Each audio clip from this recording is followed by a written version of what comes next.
Saket IAS के YouTube channel पर आप सभी का स्वागत है। मैं जीसी पांडे। आज हम लोग बात करेंगे दांत की। पाचन के जो अंग हैं, जो डाइजेस्टिव ऑर्गन्स हैं हमारे, जो हमारा डाइजेस्टिव पार्ट है, उनमें जो हमारी बक्कल कैविटी से रिलेटेड जो एसेसरी डाइजेस्टिव पार्ट्स हैं, सहायक पाचनांग हैं, जो हमारी मुख गुहा से संबंधित, this is a buccal cavity.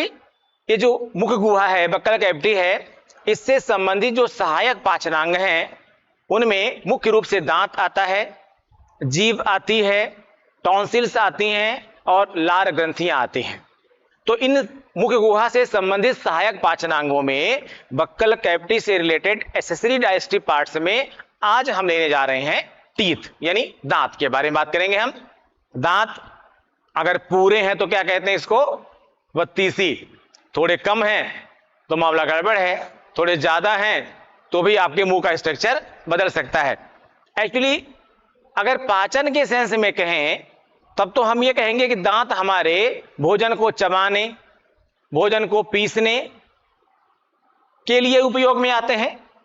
लेकिन अगर हम और सेंस में कहें, आज के सेंस में कहें, तो हम कह सकते हैं कि दांतों से हमारी मुंह की खूबसूरती भी बनती है, दांतों से हमारी आवाज पर भी असर पड़ता है। पता चला कि हमने बोला और दांत नहीं है तो जीभ बाहर आ गई, तो बुढ़ापे में कैसे बोलते हैं आप लोग समझ ही रहे होंगे, ठीक है ना? तो जाहिर सी बात है, दांत केवल भोजन को चबाने और पीसने का काम ही नहीं करते, सिर्फ फूड मटेरियल्स की च्यूइंग का काम नहीं करते, बल्कि और भी इनके सहायक उपयोग भी हैं, कह सकते हैं आप। उन सभी को हम लोग आज दांत के सेंस में देखते हैं। दांत हमारे शरीर का इस आधार पर एक महत्वपूर्ण भाग है, लेकिन बचपन में यानी बच्चों में और वयस्कों के दांतों में अंतर होता है। तो इन दोनों अंतरों को भी हम समझेंगे। कौन कौन से दांत कहां कहां पर पाए जाते हैं, हम इनके बारे में भी बात करेंगे। इन दांतों में हम ये भी देखेंगे कि कौन दांत कब निकलता है, कौन सा दांत कब निकलता है और कहां पर निकलता है।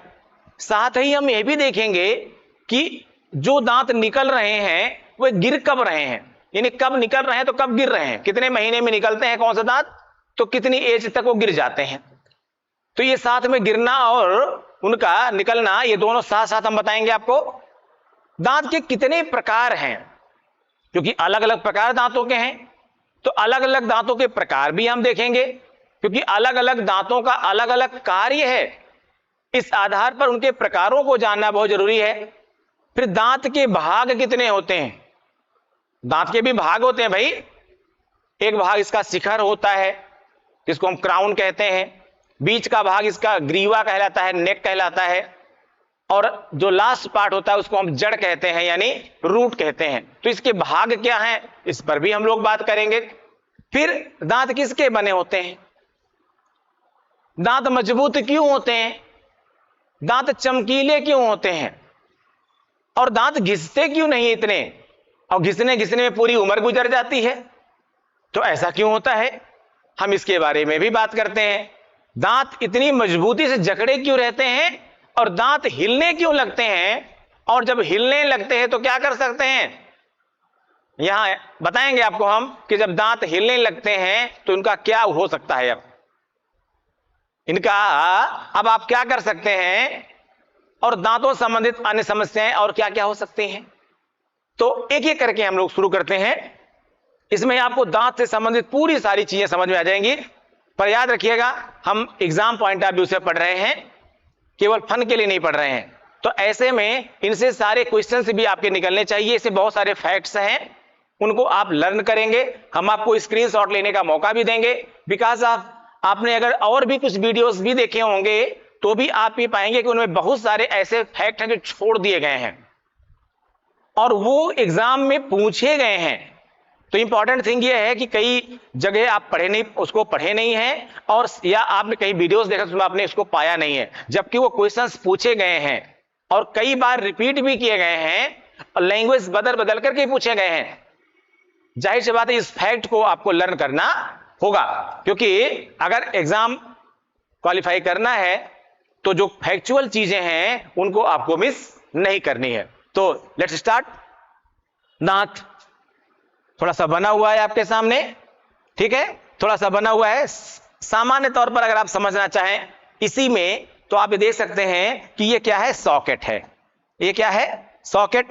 ये सॉकेट वो पार्ट है जिसमें आपके दांत क्या हैं, फिट होते हैं। सॉकेट किसको कहते हैं, जिसमें कोई चीज जाकर के फिट हो जाए उसे क्या कहते हैं, सॉकेट कहते हैं।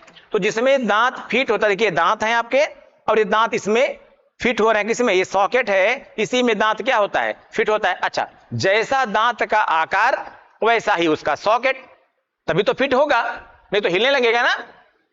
तो देखिए मोलर का सॉकेट देख रहे हैं यहाँ पे, ये मोलर का होता है। मोलर का सॉकेट बिल्कुल एकदम राउंड शेप शो कर रहा है। लेकिन अगर आप इसके जाएंगे थोड़ा सा और आगे तो आप देखिए इन दोनों का जो है, अब ये मोलर भी है, ये भी मोलर ही है। यहां ध्यान समझना है कि ये भी मोलर ही है, ये भी मोलर ही है, बाकी बात बदल जा रहे हैं। तो इसका देख रहे हैं आप, ये एकदम ये राउंड शेप, लेकिन ये देखिए ये ओवल शेप में है, कुछ अंडाकार में है। इसका शेप देखिए थोड़ा सा और हल्का ऐसे हो जा रहा है, ठीक है। लेकिन आप जब यहां आ रहे हैं आप तो यहां जरा देखिए आप, ये ऐसे ओवल शेप ही है, लेकिन ये एक ऐसे रखा हुआ है, तो एक कैसे रखा हुआ है, ऐसे रखा हुआ है। दोनों में अंतर है, दोनों में अंतर है। लेकिन जब आप ऊपर आएंगे तो यहां जरा देखिए, इसका शेप जरा देखिए आप, ये बदल गया, इसका शेप यहां फिर से बदल गया। तो जैसे जैसे देखिए ये इसका शेप इसका है, तो समझना होगा आपको कि जैसे जैसे दांत वैसे वैसे सॉकेट। अब जरा देखिए दांत कितने प्रकार के होते हैं। यहां पर दांतों के 4 प्रकार दिखाई पड़ रहे हैं आपको। पहला है इंसाइजर, दूसरा है कैनाइन, तीसरा है प्रीमोलर और चौथा है molar. Incisor, canine, premolar, molar.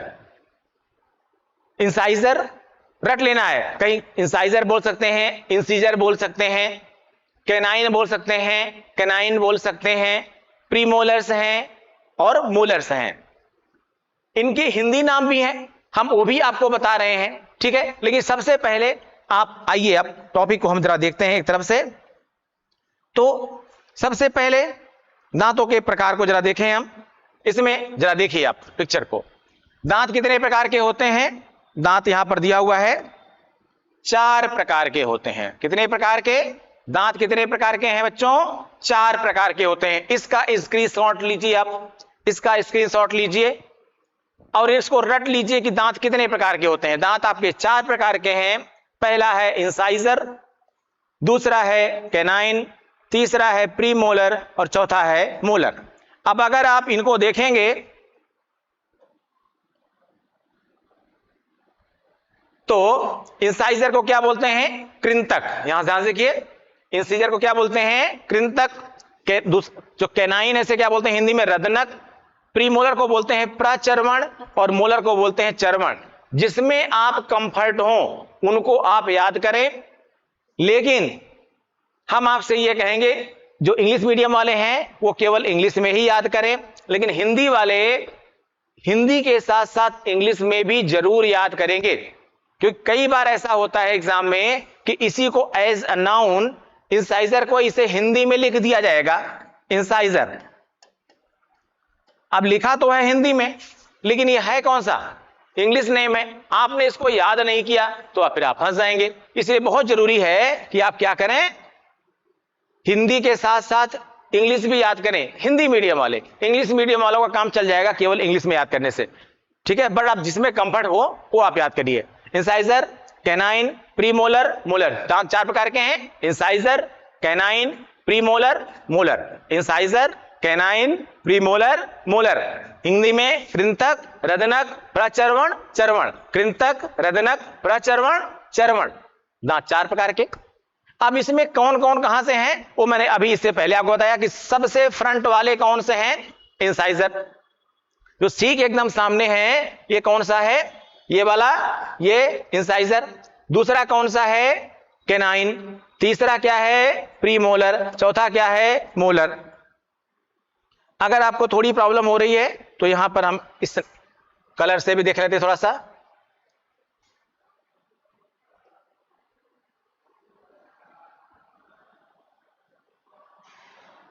Incisor, canine, premolar और ये मोलर। अब इसको फिर से देखा आपने, इधर का सामने का, अब हमको जरा देखिए एक बार आप लोग, और थोड़ा सा दांतों के स्ट्रक्चर को देखिए, जरा अगला देखने की कोशिश करिएगा। यहां पर आप इस तरह से आप देखिएगा तो अब आपको ध्यान से समझ में आएगा। इसको आप स्क्रीनशॉट लीजिएगा, पर बाद में लीजिएगा, जब मैं एक्सप्लेन कर लूंगा तो अभी, क्योंकि इसमें कई चीजें एक्सप्लेन करनी है हमको। पहले समझिएगा आपके दांत आपके कितने प्रकार के होते हैं। मैं जनरल अपने मुंह में आपको बता रहा हूं, क्योंकि मेरे को बोलना भी है, तो इसलिए एक बार बोलूंगा, एक बार आप देखिएगा, ठीक है। ऊपर नीचे के दांत एक जैसे होते हैं, पहली चीज तो ऊपर नीचे के दांत कैसे होते हैं, बिल्कुल एक जैसे होते हैं। सामने के जो 4 दांत हैं, अगर आप देखेंगे सामने के 4 दांत, यहां से आगे के 4 दांत, बिल्कुल सामने के एकदम यहां पर 4 दांत जो ऐसे आएंगे, इसे बोलते हैं इंसाइजर। उसके बाद जब आप यहां जाएंगे, जो नुकीले वाले दांत होते हैं, कुत्ते वाले दांत कह सकते हैं आप, जितना बड़ा मांसाहारी जीव होगा उतना ये बड़ा होगा इधर का, ठीक है। इधर आप जाएंगे जैसे ये ऊपर यहां पर ये ऐसे करके, तो ये क्या हो जाएगा, कैनाइन। यहां दिखाई पड़ रहा होगा आपको, यहां देखिए ये वाला 4 दांत कौन सा है बच्चों, इंसाइजर दिखाई पड़ रहा है। ये जो अलग कलर में दिखाई पड़ रहा है, ये आपका क्या है, इंसाइजर। इसके बाद जो ये दांत दिखाई पड़ रहा है, ये नुकीला है, थोड़ा इसमें कम नुकीला बनाया गया, मैं थोड़ा और नुकीला कर दे रहा हूं, आप समझ में आ रहा होगा आप लोगों को, ठीक है। बल्कि ये इधर से ना करके आप इसको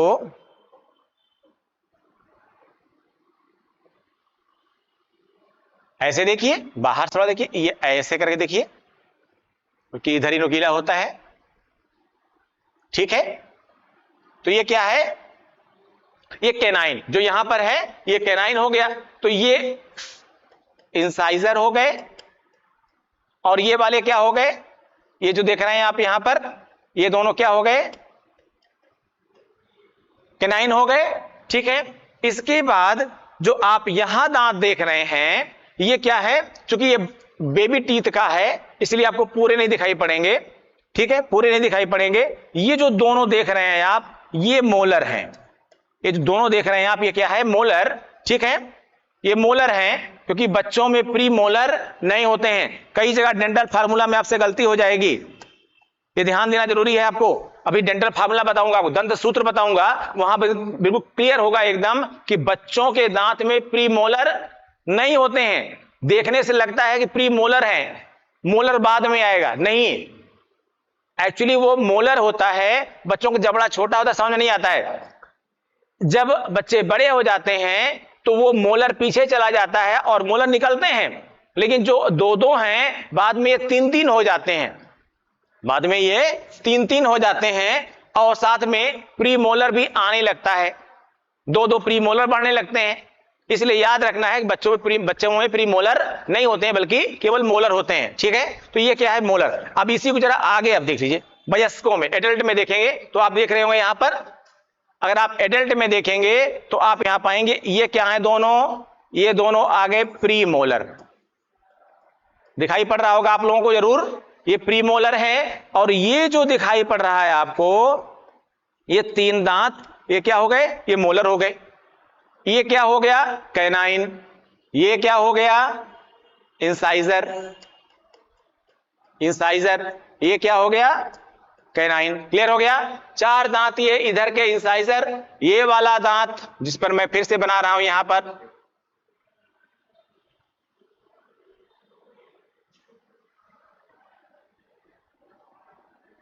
ये वाला, ये क्या है, कैनाइन, और आगे वाले ये इंसाइजर। तो आगे के 4 दांत इंसाइजर, उसके ठीक चौथे दांत के बाद यहां पर कैनाइन, इधर भी कैनाइन। इसके ठीक बाद जो 2-2 दांत होंगे इधर, वो क्या होंगे, प्री मोलर। उसके बाद जो 3 दांत होंगे वो क्या हो जाएंगे, मोलर। अगेन रिपीट, 4 दांत सामने के, ठीक नीचे भी जैसा ऊपर वैसे ही नीचे, तो ये क्या हो जाएगा, इंसाइजर। उसके ठीक बाद कैनाइन, उसके ठीक बाद प्री मोलर, उसके ठीक बाद मोलर।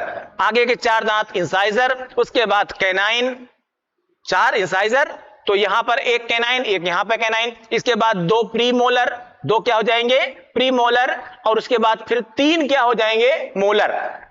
3 क्या हो जाएंगे? मोलर। क्लियर हो रहा है आप लोगों को? सामने के फ्रंट इंसाइजर, इसके बाद कैनाइन, फिर 2 दांत आपके प्री मोलर और फिर 3 दांत मोलर के।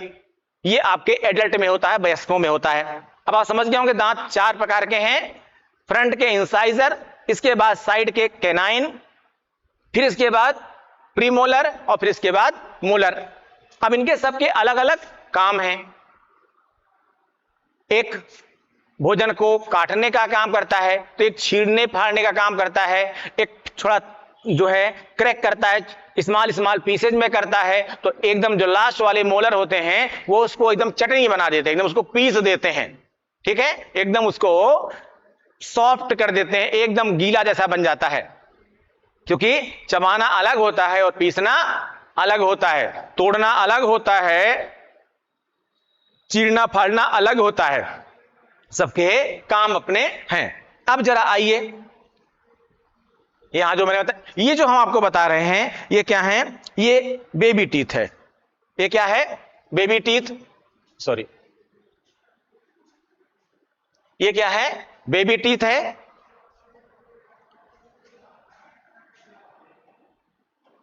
ये बेबी टीथ है। इस बेबी टीथ में बहुत ध्यान समझना है आपको।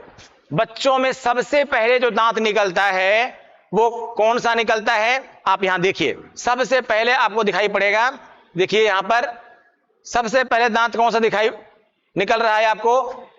अपर टीथ। ये जो अपर टीथ है आपके, यानी अपर जाके और फिर ये लोअर जाके, इसे क्या बोलते हैं हम? जबड़ा बोलते हैं। जबड़े के अस्थियों में दांत पाए जा रहे हैं, पर अलग अलग दांत, अलग अलग इसकी अस्थियां होती हैं। वैसे सामान्य तौर पर ऐसे दिखाई पड़ रही है, पर साइंटिफिकली इसमें अलग अलग होते हैं। उसको हम आपको बता रहे हैं कि मैक्सिली में कौन से होते हैं, डेंटरी में कौन से होते हैं, अभी आगे हम बता रहे हैं आपको। यहां देखिए, जो सबसे पहले जो दांत निकल रहा है आप देख रहे होंगे, वो सेंट्रल इंसाइजर निकलता है।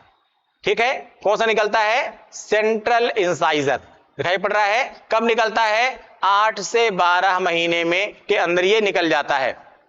8 से 12 महीने के अंदर ये निकल जाता है। कौन सा? Central incisor. उसके बाद फिर क्या निकलता है? लैटरल इंसाइजर निकलता है। कब निकलता है? 9 से 13 महीने में। ठीक है, 8 to 12 मंथ्स में निकलता है। कौन? Central incisor. लैटरल इंसाइजर निकलता है 9 to 13 मंथ्स में। कैनाइन कब निकलते हैं? बच्चा चीरने फिरने वाला काम कब शुरू करता है? 16 to 22 मंथ्स में। 16 से 22, 16 से 22, ध्यान दीजिएगा, मंथ्स हैं, महीने हैं, साल नहीं है भैया। ठीक है, first molar 13 to, first molar कब निकल रहा है?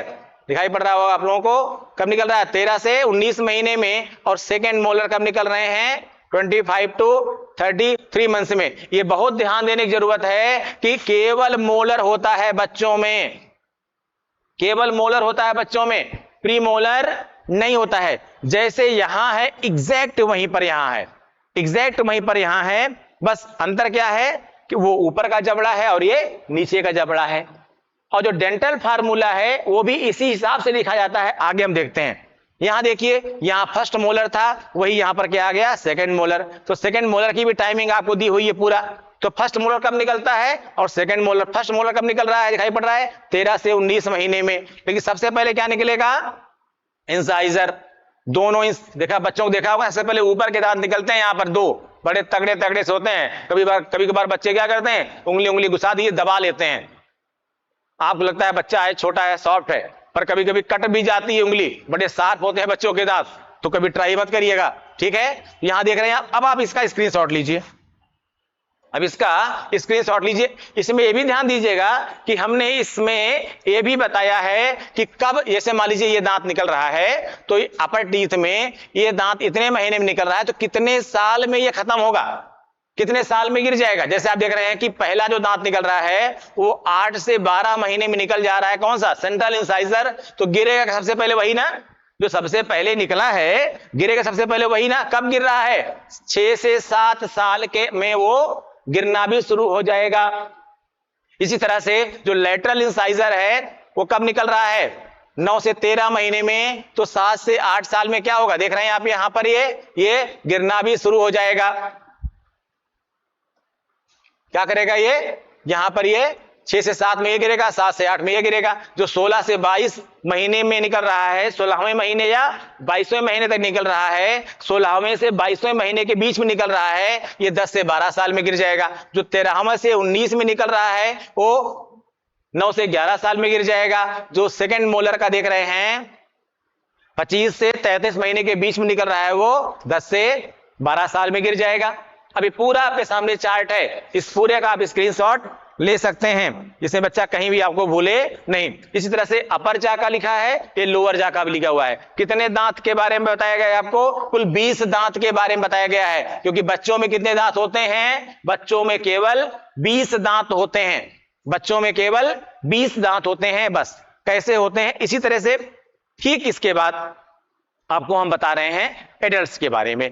लेकिन पहले समझिएगा, जो ये दांत मैंने बताया आपको, इसमें सबसे पहले आप एक फार्मूला देख लीजिए, ठीक है। अब यहां पर देखते हैं हम लोग, इसको डेंटल फार्मूला से देखते हैं। दांत का जो सूत्र बना सकते हैं हम लोग, उसको समझिएगा। अब यहां जरा देखिएगा कि यहां जो ये फार्मूला लिखा हुआ है आपको, ये फार्मूला कैसे लिखा हुआ है? ये फार्मूला जो आपको लिखा हुआ है, ये कोई फ्रैक्शन नहीं है, कोई ये भिन्न नहीं है, ठीक है ना, कि 2/2, 1/1, ऐसा नहीं है। एक्चुअली ये डिवाइड कर रहा है हमारे ऊपरी जबड़े को और निचले जबड़े को, ठीक है। तो जैसे 2 लिखा है, अच्छा, जो फार्मूला लिखा जाता है वो ऊपर के, जैसे हमें फार्मूला लिखना है मैंने, तो इस फार्मूला में क्या होगा, जैसे ये ऊपरी जबड़ा है और ये निचला जबड़ा है, ठीक है, ये ऊपरी जबड़ा, निचला जबड़ा, तो हम इसका, जैसे ये देखिए, अब ये क्या करेंगे हम, यहां से आधा भाग इसका हो जाएगा, ठीक है, और ये इसका आधा भाग हो जाएगा, ठीक। अब इसका जब हाफ पार्ट करेंगे हम, तो हाफ पार्ट का मतलब क्या हुआ? देखिए, इसका जब हाफ पार्ट कर रहे हैं तो इसका मतलब क्या हुआ कि यहां ऐसे समझिएगा आप इसको, कि अब इसमें होता क्या है, ये आधा, ये हमने ऐसे लगा लिया यहां पर आधा, तो ये ऊपरी जबड़े का बायां अर्ध भाग और इस निचले जबड़े का बायां अर्ध भाग।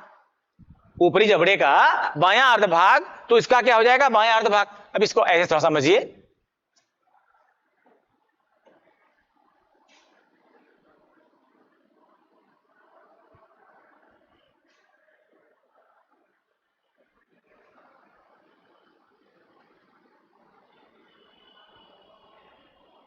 ठीक। अब यहां पर हमने बांट दिया, बीच से क्या किया हमने? डिवाइड कर दिया,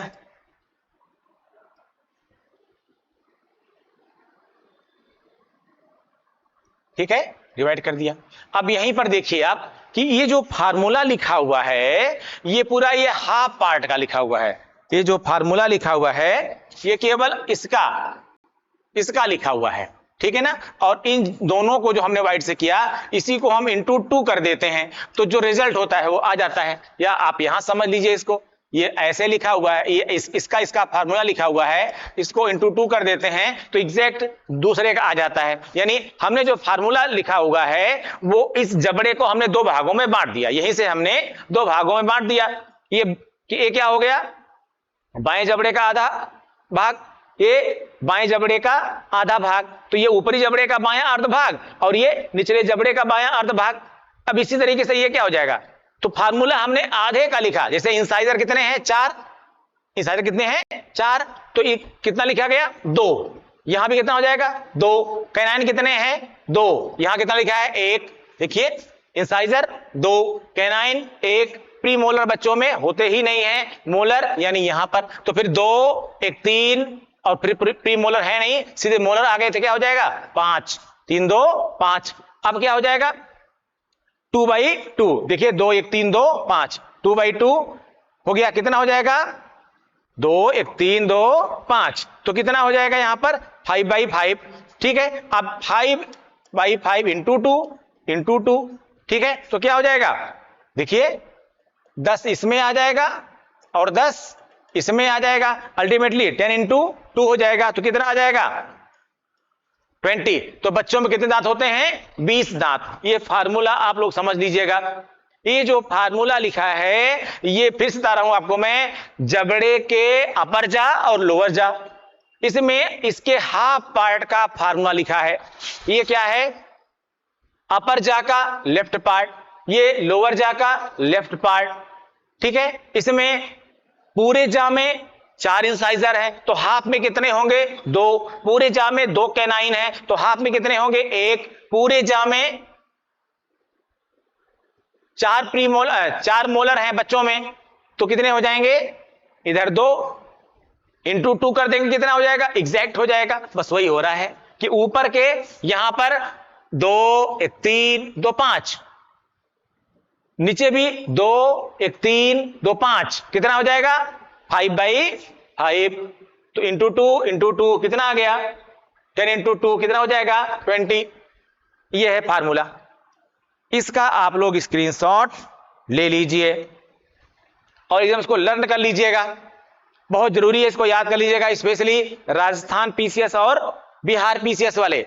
जो राजस्थान पीसीएस वाले हैं और बिहार पीसीएस वाले हैं, क्योंकि वहां पर थोड़ा साइंस का पोर्शन टफ आता है और कई जगह कई बुक्स में ये गलत भी दिया हुआ है। स्पेशली प्री मोलर दिखा दिया गया है, मोलर नहीं दिखाया गया। याद रखिएगा, कई किताबों में प्री मोलर दिखा दिया गया है, मोलर नहीं दिखाया गया है, जबकि वो गलत है। अगर आप स्टैंडर्ड बुक पढ़ेंगे, एनसीईआरटी पढ़ेंगे, तो आपको ये फैक्ट्स क्लियर मिलेगा एकदम। या किसी मेडिकल जो एक्सपर्ट होगा उससे पूछेंगे तो आपको बताएगा कि बच्चों में प्री मोलर बाद में आते हैं, मोलर पहले आते हैं। और प्री मोलर कब आते हैं, ये मैंने आपको यहां पर आप देखिए, एडल्ट में देखेंगे आप, तो जो पहला प्री मोलर आता है वो कब आता है? ध्यान दीजिएगा आप लोग। ये जो परमानेंट टीथ होते हैं उनमें फर्स्ट प्री मोलर कब आता है? ध्यान समझिएगा, इसको बहुत ध्यान से देखिए आप लोग कि पहला प्री मोलर कब आता है, दिखाई पड़ रहा है। और सेकंड प्री मोलर कब आता है? फर्स्ट प्री मोलर 10 से 12 साल में आता है। ठीक है, जो सेकंड प्री मोलर है 10 से 12 साल में आता है, और फर्स्ट प्री मोलर कब आता है? 10 से 11 साल में आता है। एकदम क्लियर लिखा हुआ है। ओ सॉरी,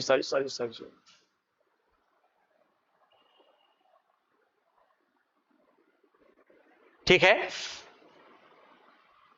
ये खत्म होने वाला लिखा हुआ है यहां पर इस चीज। ठीक है, कोई प्रॉब्लम नहीं है।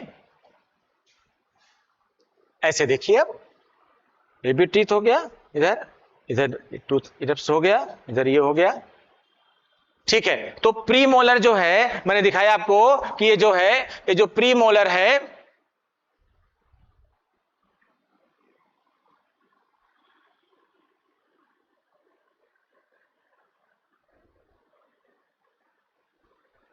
यहां पर कोई मिस्टेक नहीं होनी चाहिए, इसको ध्यान से समझिए आप लोग।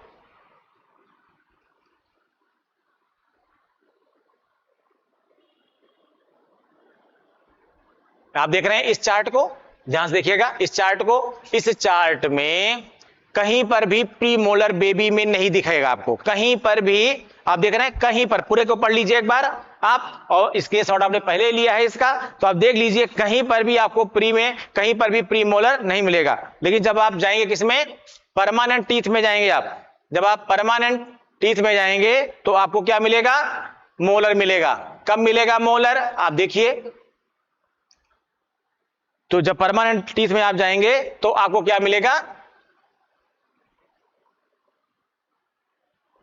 परमानेंट टीथ में जाएंगे तो आपको क्या मिलेगा? प्री मोलर मिलेगा। देखिए साफ साफ एकदम, जो मैंने पहले बताया था वही सही है। 10 to 11 ईयर में कौन सा निकल रहा है? फर्स्ट प्री मोलर निकल रहा है, और 10 to 12 ईयर्स में सेकंड प्री मोलर निकल रहा है।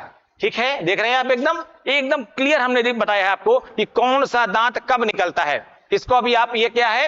ये एडल्ट का है, इसका भी आप स्क्रीनशॉट ले लीजिएगा। लेकिन इससे पहले आप आइए,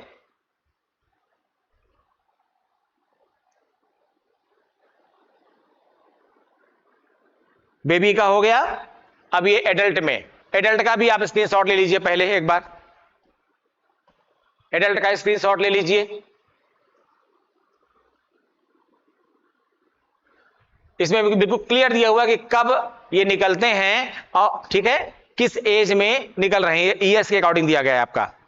ठीक है, चलिए आगे देखिए, हम फार्मूला बता रहे थे आपको। ये कौन सा फार्मूला था बच्चा? ये बच्चों के दांत का फार्मूला था। क्या है ये? अस्थायी दांत का फार्मूला था। ठीक है, सबको समझ में आ गया? अस्थायी दांत का फार्मूला सबको समझ में आ गया। चलिए आगे बढ़ते हैं हम लोग। अब जब ये बच्चों के जो दांत होते हैं बेटा, इनमें क्या होता है कि कुछ समय के बाद, कुछ वर्षों के बाद, और पहला दांत कब गिरता है ये भी हमने पहले बता दिया अभी आपको। देखिए जो पहला दांत गिरना कब शुरू होता है, 6 से 7 सालों में। पहला दांत निकलता कब है, 8 से 12 महीने के बीच में पहला दांत निकलता है।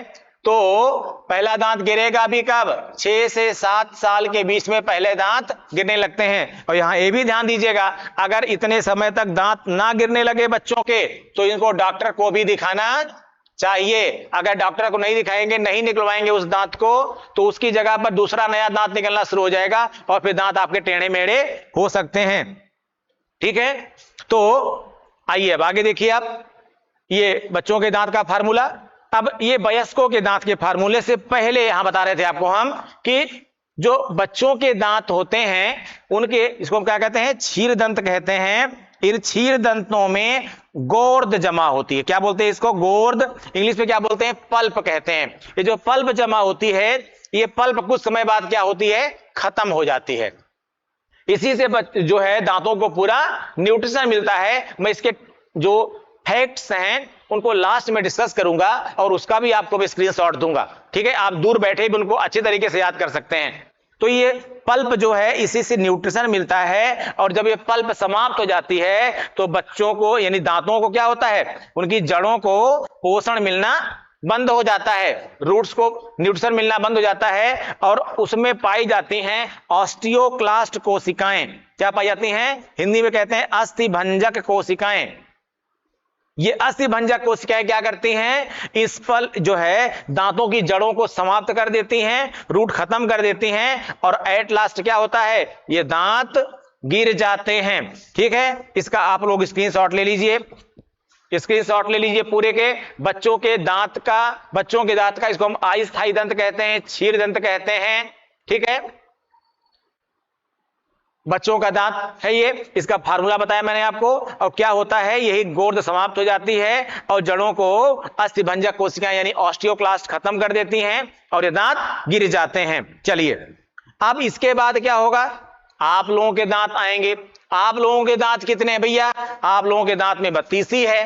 ठीक है, तो कहते हैं ना 32 बहुत दिखा रहे हो, पूरे दांत दिखा रहे हो, इसका मतलब हुआ। ठीक है ना, अब यहां देखिए कि जो ये स्थायी दांत हैं, इस स्थायी दांत में क्या होगा और फार्मूले में चेंज क्या आएगा। इंसाइजर में कोई चेंज नहीं है, देख लीजिए, कैनाइन में कोई चेंज नहीं है, वहां पर प्रीमोलर था ही नहीं, वहां पर प्रीमोलर था ही नहीं, प्रीमोलर आ गया, प्रीमोलर आ गया 11 से 12 साल के बीच में अप्रॉक्स प्रीमोलर आ गया। इसके बाद मोलर में चेंज आ रहा है। मोलर में क्या चेंज आ रहा है, वहां पर मोलर 2/2 था, यहां पर मोलर 3/3 हो गया। मतलब कि मोलर के 4 बढ़ जाते हैं, 2 ऊपर 2 नीचे, 4 बढ़ जाते हैं। ठीक है, पहले 2/2 था, पहले 2/2 था, अब क्या हो गया 3/3 हो गया ना। तो अब जरा ध्यान से देखिए इसको आप कि ये 2/2 बढ़ गया इधर, यहां पर 3/3 यहां पर बढ़ गया, तो क्या हो जाएगा 8/8 हो जाएगा ना। ये फिर से बता रहा हूं आपको मैं कि दांत का जो फार्मूला लिखा गया है, ये ऊपरी जबड़ा, ये निचला जबड़ा, और इसके बीच से बांट रहा है, ये जो अपान टाइप में दिख रहा है, ये अपान नहीं है, ये बटा नहीं है, ये बीच से डिवाइड कर रहा है। और जो फार्मूला लिखा गया है, ये बाएं भाग का लिखा गया है या दाएं भाग का लिखा, क्या इसका समझ लीजिए आप, बस आधे भाग को आप इंटू 2 कर दे रहे हैं तो एग्जैक्ट आ जा रहा है आपका ये। ठीक है, तो यहां क्या आ जाएगा, तो 2 1 3 3 2 5 5 3 8, क्या हो जाएगा 8/8, 16 इंटू 2 क्या हो जाएगा 32। ठीक है, 2 1 3 2 5 3 8, कितना हो जाएगा 16। आप 16 को क्या किए, ये यहां तक का फार्मूला निकाला आपने, या यहां तक का निकाला फार्मूला आपने, इसको आप 2 से गुणा कर दे रहे हैं, तो क्या हो जाएगा 16 दूनी 32, 16 2 जा 32। ठीक है, इस तरह से आपका आ गया। अब इसका भी आप स्क्रीनशॉट ले लीजिए, इसका भी स्क्रीनशॉट लीजिए। ये कौन सा दंत है, स्थायी दंत है, ये वयस्कों में पाया जा रहा है, हमारे आपके अंदर पाया जा रहा है। डिफरेंस क्या हो रहा है बच्चों, डिफरेंस यह है कि बच्चों में प्री मोलर नहीं था, आप में प्री मोलर आ गया। बच्चों में मोलर था लेकिन केवल 2/2 था, आप में 3/3 आ गया, यानी यहां पर भी आपका मोलर बढ़ गया। तो मेन डिफरेंस क्या है? इंसाइजर में कोई डिफरेंस नहीं, कैनाइन में कोई डिफरेंस नहीं। डिफरेंस किस में है? मोलर में है और प्री मोलर में। क्या हो गया? प्री मोलर था ही नहीं बच्चों में, वयस्कों में प्री मोलर आ गया। बच्चों में मोलर था लेकिन कम था, उसमें एक इधर बढ़ गया पूरा, तो कितना हो गया? 2 की बजाय 2/2 की बजाय 3/3 हो गया। ठीक है, अब ये क्लियर हो गया होगा आप लोगों को कि कैसे ये 32 दांत आपके हुए। अब मैंने पूरा आपको बताया, ठीक है। इसमें अब आप आगे आइए, कुछ फैक्ट्स हैं दांतों के रेफरेंस में, इनको आपको समझना है। इसको हम चाहते तो केवल आपको बोल के बता देते, लेकिन हमने सोचा कि आपको ये स्क्रीनशॉट मिल जाएगा अगर, तो इसका एक स्क्रीनशॉट जब आपको मिल जाएगा तो आपके पास कलेक्शन रहेगा, दूर बैठे भी आप इनको अच्छे से याद कर सकते हैं, क्योंकि ये वो फैक्ट्स हैं जो किसी ना किसी रूप में एग्जाम में पूछे भी गए हैं।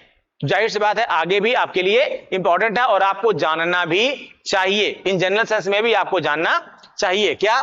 देखिए, पहली चीज, जो पहला फैक्ट यहां पर है, जो पहला पॉइंट्स दे रहा है आपका, वो क्या दे रहा है? अच्छा, आप इसका स्क्रीनशॉट ले लीजिए, चाहे तो ले लीजिए पहले स्क्रीनशॉट।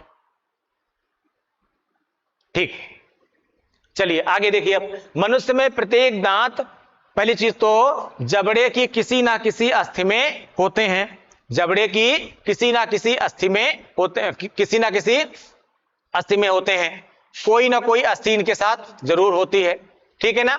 और वो जो अस्थि होती है, उसमें अस्थि में क्या होता है? गड्ढा होता है। क्या होता है? एक गड्ढा होता है, ट्रेंच होता है, लेकिन दांत के सेंस में उसको हम गड्ढा ट्रेंच नहीं करके सॉकेट बोलते हैं। क्या बोलते हैं? बोनी सॉकेट। बोनी सॉकेट का मतलब यह है कि हड्डी के बीच में गड्ढा होता है, हड्डी के बीच में ही गड्ढा बना होता है। उससे क्या होता है? उसी सॉकेट में वो टीथ जाके पूरा फिट होता है, क्योंकि अगर उसके साइज की नहीं है बोनी टीथ तो फिर वो हिलेगा, और हिलेगा तो मतलब गड़बड़ हुआ। दांत हिला नहीं कि अब वो कभी स्थिर नहीं हो सकता। जिसका भी दांत एक बार हिलने लगता है, वो फाइनली मान के चलिए कि अगर थोड़ा हिल रहा है तो चलिए कोई दिक्कत नहीं है, लेकिन अगर आप ज्यादा दांत हिल रहा है तो जान लीजिए उसका निकलना तय है, आज नहीं तो कल, कल नहीं तो परसों, बहुत दिन आप नहीं रोक पाएंगे उसको। ठीक है, तो यहां पर क्या होता है बेटा?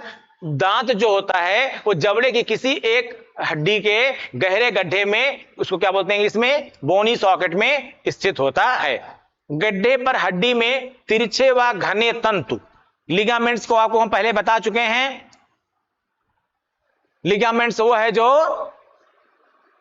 बताया था आपको पहले, याद होगा आपको। लिगामेंट्स वो जो अस्थि को घिसने से बचाता है, अस्थि को घिसने से बचाता है और उसमें कस करके उसको फिट भी रखता है। तो यहां पर क्या है? हड्डी पर, गड्ढे पर हड्डी में तिरछे व घने तंतु यानी लिगामेंट लगे होते हैं। यह दांत को गहरे गड्ढे में साधे रखता है और भोजन चबाते समय दांत के दबाव को सहता है।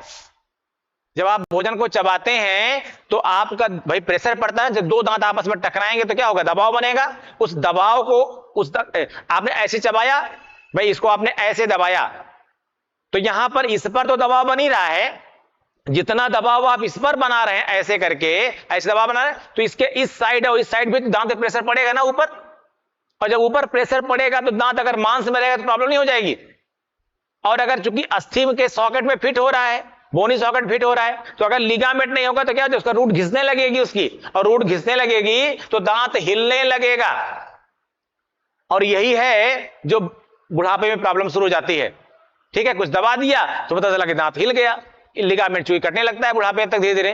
ठीक है, दूसरी चीज क्या होता है कि जो दांतों को दबाने की प्रैक्टिस नहीं करते हैं, इसको मसाज बोलते हैं। जैसे अगर आप गन्ना चूसते हैं, अगर आप गन्ना चूसने के हैबिचुएट हैं, तब तो आपके जो लिगामेंट्स हैं वो इतने स्ट्रांग हो गए हैं, क्योंकि उनका भी हैबिचुएशन होता है ना, डिपेंड करता है कि आप किस एटमॉस्फेयर में रह रहे हैं, किस तरह से आप दांतों का उपयोग किया हुआ है। तो अगर आपने लिगामेंट्स का इस तरह यूज नहीं किया, कभी बहुत तेज नहीं दबाया है उनको, तो उसी हिसाब से सेट हो जाते हैं वो। और अगर आपने गन्ना चूसा कहीं तो दबाया तेज, मतलब बहुत तेज दर्द आपको हो गया, बिकॉज आपने कभी उस तरह से उन पर प्रेशर ही नहीं दिया, जबकि मोस्टली जो गांव वाले लोग होते हैं उनको पहले से हैबिचुएट होते हैं। इससे जो पहले लोग दातून करते थे उनके दांत ज्यादा मजबूत होते थे। क्यों? क्योंकि वो दांतों से जो है दातून को या अन्य चीजों को दबाने की प्रैक्टिस करते थे। जब दांतों से दातून को दबाते थे तो दांतों की एक्सरसाइज होती थी, उसी को मसाज बोलते हैं। एक तरह से एक मसूड़ों की मसाज होती है जो ऊपर से की जाती है, और एक दांतों पर प्रेशर डालना होता है, ये भी एक मसाज होती है। ठीक है, तो यहां पर समझिएगा, ये बताया मैंने आपको, क्या लिखाया कि ये क्या बताया कि भोजन चबाते समय दांत के दबाव को सहता है। और देखिएगा निचले इसको आप याद रखिए, इस पॉइंट को बहुत जरूरी है, याद करिएगा आप इसको। निचले जबड़े के सभी दांत किसमें? डेंटरी अस्थि में फिट होते हैं। किसमें? डेंटरी अस्थि। निचले जबड़े के जितने भी दांत हैं, ध्यान समझना, निचले जबड़े के जितने भी दांत हैं वो कहां पर? डेंटरी अस्थि में फिट होते हैं। लेकिन ऊपरी जबड़े के जो इंसाइजर दांत हैं, जो आगे वाले 4 दांत हैं, इसे क्या कहा हमने? इंसाइजर। ये क्या कहा? कैनाइन। फिर क्या कहा? Pre molar. फिर क्या कहा? मोलर। ठीक है, तो इसमें जो आगे वाले 4 दांत हैं, इंसाइजर जो आपके हैं, ठीक है, ऊपरी जबड़े के जो इंसाइजर हैं, ये प्रीमैक्सिली एक अस्थि होती है। ये क्या है? प्रीमैक्सिली अस्थि, उसमें फिट होता है। किसमें फिट होता है? प्रीमैक्सिली अस्थि में फिट होता है। लेकिन जो अन्य दांत होते हैं वो मैक्सिली में फिट होते हैं। किसमें? मैक्सिली में फिट होते हैं। किसमें? मैक्सिली में फिट होते हैं। क्लियर हो गया सबको? ठीक है, निचले जबड़े के सभी दांत किसमें होते हैं? डेंटरी में फिट होते हैं। किसमें? डेंटरी में फिट होते हैं। लेकिन जो ऊपरी जबड़े के इंसाइजर दांत हैं वो किसमें? प्रीमैक्सिली में फिट होते हैं। ठीक है, लेकिन जो अन्य दांत होते हैं वो किसमें? मैक्सिली में फिट होते हैं। ठीक है, इसको आप लोग अच्छे से याद कर लीजिए। आइए और देखिए, दांत जो है बेटा, ये दांत हमारा ये 3 भागों में बटा होता है। दांत जो है, मान लीजिए सपोज दैट ये दांत है। अब इस दांत को हम 3 भागों में बांट रहे हैं। ठीक है ना? एक भाग क्या होता है? इसका शिखर का पार्ट होता है। ये जो टॉप पोर्शन देख रहे हैं आप, ये जो आप वाला जो पोर्शन देख रहे हैं, इसी को क्या बोलते हैं हम? क्राउन बोलते हैं। क्या बोलते हैं? क्राउन। ठीक है, क्राउन।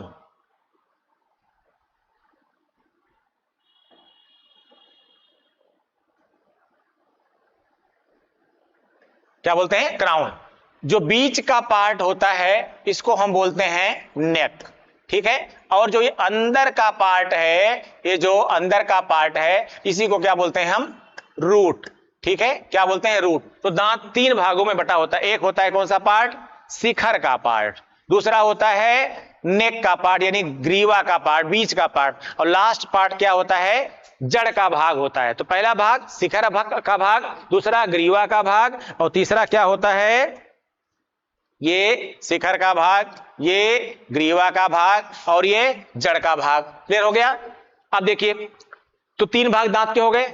आगे चलिए, जो दांतों की जड़ों और जबड़ों की अस्थियों के बीच, दांतों की जड़ों और जबड़ों की अस्थियों के बीच महीन मांसपेशी क्या होते हैं? लिगामेंट्स होते हैं। दांतों की जड़ों और जबड़ों की अस्थियों के बीच में लिगामेंट्स पाए जाते हैं, और यही लिगामेंट्स क्या होते हैं? मैंने कहा दांतों को बांधे रखते हैं। इसलिए दांतों का मजबूत होना, दांतों का जो फिक्स है, दांत जो हमारे फिक्स हैं और इस जो एकदम से अपनी अस्थियों में सधे हुए हैं और किसी तरीके से ये हिल नहीं रहे हैं और दबाव को भी सह रहे हैं, वो सब कुछ संभव किसके कारण होता है? इसी लिगामेंट के कारण होता है, जिसका मैंने कुछ पार्ट इससे पहले बताया भी आपको। तो इसको आप अच्छे से याद कर लीजिएगा। आगे इसको देखिए आप, जो हमारा दांत है, आप देख रहे हैं ये पोर्शन कैसा पोर्शन है?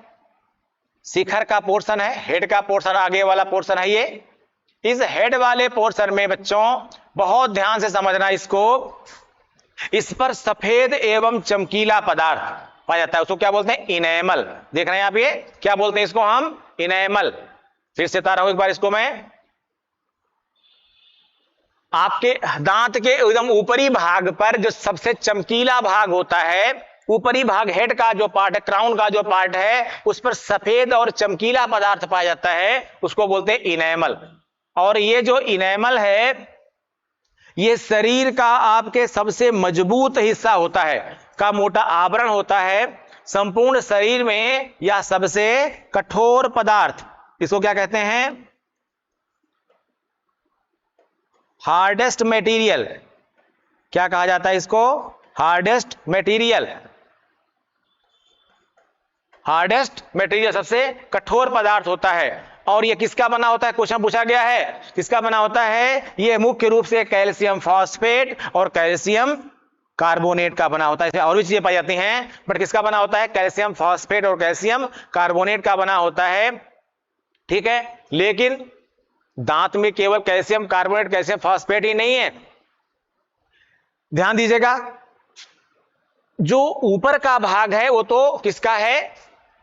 इनेमल का है, लेकिन जो और भाग उसका होता है जो कि उतना चमकीला भाग नहीं होता है, उस पर इनेमल लगा होता है। क्या लगा होता है?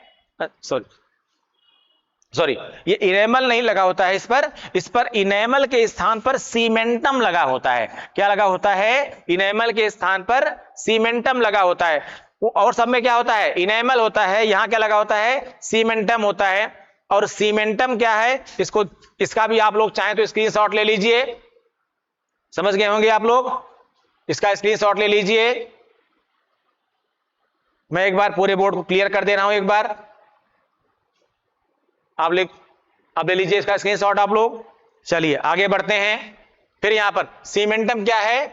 सीमेंटम एक पीला सा सब्सटेंस होता है, जो बाकी दांत का अंदर का पोर्शन पूरा बना होता है वो क्या है? सीमेंटम का बना होता है। और सीमेंटम बच्चों हड्डी से भी क्या होता है? स्ट्रांग होता है, मजबूत होता है। ठीक है, ये किसका होता है? कठोर भाग होता है और पीला सा भाग होता है, पीला सा पदार्थ होता है। ठीक है बेटा, समझ गए होंगे आप लोग। तो दो तीन चीजें आपने बताया कि इनेमल दांत के ऊपरी भाग, जो सिर का भाग है, क्राउन का भाग है, उस पर एक परत चढ़ी होती है, यही दांत को मजबूत बनाती है और दांत को कठोर बनाती है, चमकीला बनाती है और सफेद बनाती है।